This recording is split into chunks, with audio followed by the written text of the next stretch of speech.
Hi guys, तो आज हम बात करने वाले हैं गोविंदा एंड उनकी वाइफ सुनीता आहूजा के बारे में। रिसेंटली इन दोनों की डाइवोर्स की न्यूज़ काफ़ी ज़्यादा सर्कुलेट हो रही हैं। तो आइए जानते हैं, क्या ये सच है कि गोविंदा अपनी वाइफ सुनीता को शादी के 37 साल बाद डाइवोर्स दे रहे हैं।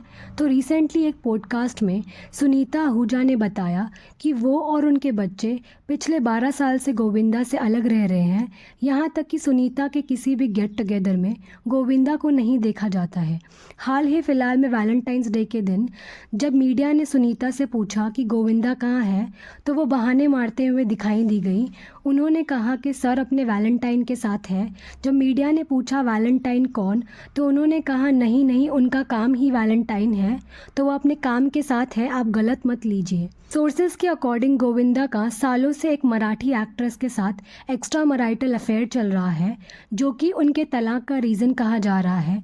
ये भी कहा जाता है कि ये दोनों साथ रहने का बस दिखावा कर रहे हैं, पर एक्चुअल में ये बहुत पहले से ही अलग रहने लगे थे। हाल ही फिलहाल में सुनीता ने जितने भी पॉडकास्ट दिए वो उन्होंने अकेले ही दिए, तो लोगों ने पूछना चालू किया कि गोविंदा कहाँ है। खबरें तो बहुत पहले से ही चल रही थी इनके डाइवोर्स से रिलेटेड एंड गोविंदा के एक्स्ट्रा मैरिटल अफेयर से रिलेटेड। एक और पॉडकास्ट के दौरान सुनीता ने उनका डर जताया कि पहले मेरे को फ़र्क ही नहीं पड़ता था, पर अब 60 साल के बाद डर लग रहा है। सुनीता जी एंड गोविंदा की मैरिड लाइफ काफ़ी कॉम्प्लिकेटेड रही, ये तो सब जानते हैं, क्योंकि कई एक्स्ट्रा मैरिटल अफेयर सुनाई दिए थे पास्ट में गोविंदा के, चाहे वो रानी मुखर्जी हो या नीलम के साथ हो, या इसके अलावा भी कई एक्ट्रेस के साथ उनका नाम जोड़ा गया था पास्ट में। लेट्स सी लोगों ने क्या कमेंट किए इस पे। एक ने कहा, from all her interviews it was evident that Govinda has not treated her well. It's a well known fact that he has always been a cheat. It's not new. Very happy that she is getting a divorce. She deserves to be treated with respect.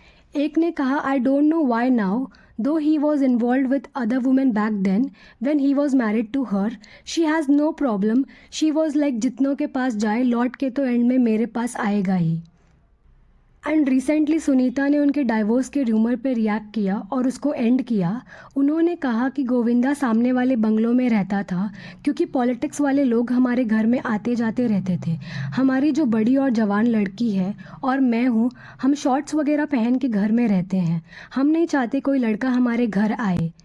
And lastly उन्होंने कहा कि गोविंदा और मुझे कोई अलग कर सकता है तो जिसके माई के लाल में दम है वो सामने आ जाए। तो आज के लिए इतना ही। Thank you. ऐसे ही गॉसिप्स के लिए मुझे सब्सक्राइब कीजिए और आप भी अपने ओपिनियन शेयर कीजिए कमेंट सेक्शन में। Thank you.